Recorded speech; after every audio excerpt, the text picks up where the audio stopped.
how we used to tell stories to each other. All my stories are upstairs. It can be dangerous to go upstairs during a tornado warning. I didn't think about that. I wrote one today. I can tell it to you. Alright. Are you ready? Wait, what's it called? Untitled. Alright. Oh, well, okay then. Are you ready now? Yeah. Are you ready? Oh. A village sat in a wide valley, cut high in the mountains. It was a place of plenty. A gash of green and otherwise cold slate rising above on all sides. Those living in the village called this place a view. Though, those who lived higher in the mountains, burly miners digging for precious glints of yellow and blue, called it the throw. Those in the valley resented the use of this name, but meekly allowed its use by the hardy mountain folk. The people of View, or the Throw, had lived there for centuries. They were mostly farmers, though a fair number of merchants made a home in the valley for most of the year, save for the month when they could venture upward into the mining towns to sell their harvest bounty at a premium. They would return home with bags filled with chips of yellow and blue tied in their fine leather belts, clinking brightly with their wealth. The next year, they would trade half of their shiny flints to the farmers for a share of the harvest that they would, in turn, cart up to the mining villages yet again.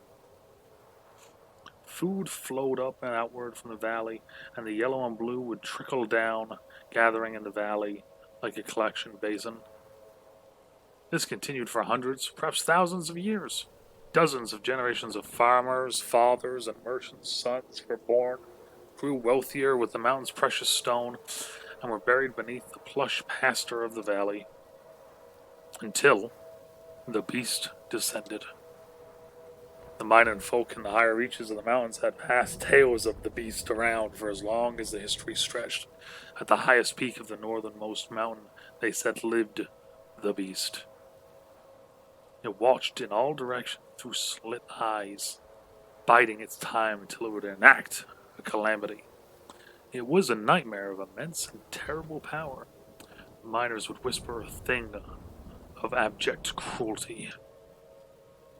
But it was also a patient creature that waited until it felt ready to unleash such cruelty and malice that its ravenous hunger for chaos would be sated. Some believed it waited until enough infants cried out with newborn wails to descend from its perch and devour each and every last babe. Others believed it was simply waiting until an age of plenty before cascading down an era of sickness and madness, of fire and char and blood upon all those it peered upon from the mountain top. And, one day, after hundreds of generations of farmers and traders had died in the valley, it appeared in view. The beast had risen in the throw. It appeared without warning. Neither sound nor fury, was simply there. Curled atop four legs, steaming breath rising from a black maw, leathery wings folded in on its hulking shape. It towered over the center of the village, ominously silent. It did not move. It did not even seem to be living, save for the seeping steam billowing from its slime-slicked snout. At first, the people of View peeked at the beast from behind shuttered windows, sneaking glances from the safety of embroidered drapery. An hour passed, then two, and when the sun had reached its highest point, the people began to emerge from their homes to approach the creature. The beast seemed to be sleeping. The bravest souls crept close enough that those looking on would later say that their figures seemed darkened, as if the beast has leached the light from their skin. The people of View, or the Throw, gathered to discuss what was to be done. The beast slumbered, but for how long? Why did it sleep? And perhaps most worryingly of all, how had it arrived in their valley? Not a soul had seen its arrival. It was almost as if the thing had simply materialized in the center of the village. Or, some proposed, it had emerged from the earth itself.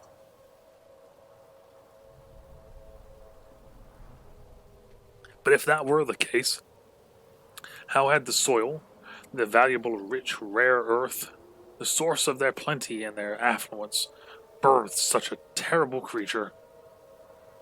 Some were quick to suggest leaving the valley. We could ascend into the alcaves in the mountains, the merchants said. With no one to tend the fields, how would we eat? The farmers countered. The villagers decided to stay in their valley. The creature slept, and the creature breathed. With each breath its skin rolled, animating the thorny black scales in a roiling obsidian briar. But it did not roost. It did not move. It did not rain terror from the skies, nor did it consume children by the score. It slept. The people of View considered sending an envoy to appeal to the miners of the mountain for help, but they knew that they would receive none. So the farmers continued to tend their land. The merchants made their yearly trek up the treacherous trails to collect what little chips of wealth the miners had collected in exchange for the farmers' yield. Year after year, however, there seemed to be a little less. A little less harvest, a little less yellow and blue passed around in the snowy alcaves, carved from unforgiving rock, a little less green in their valley, a little less light. This continued for 20 years, until the day it began to rain.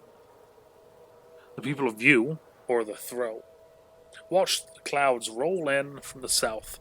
Hence, the clouds usually arrived laden with water from the faraway sea, but from the north there was but ice and stone and mountain.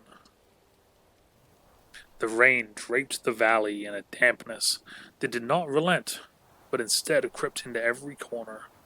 The mountains themselves seemed to sweat and pour water into the valley. The water carried with it a quiet rot.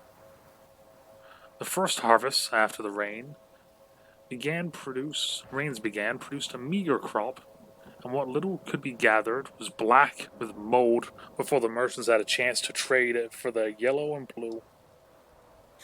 Their livestock fared no better.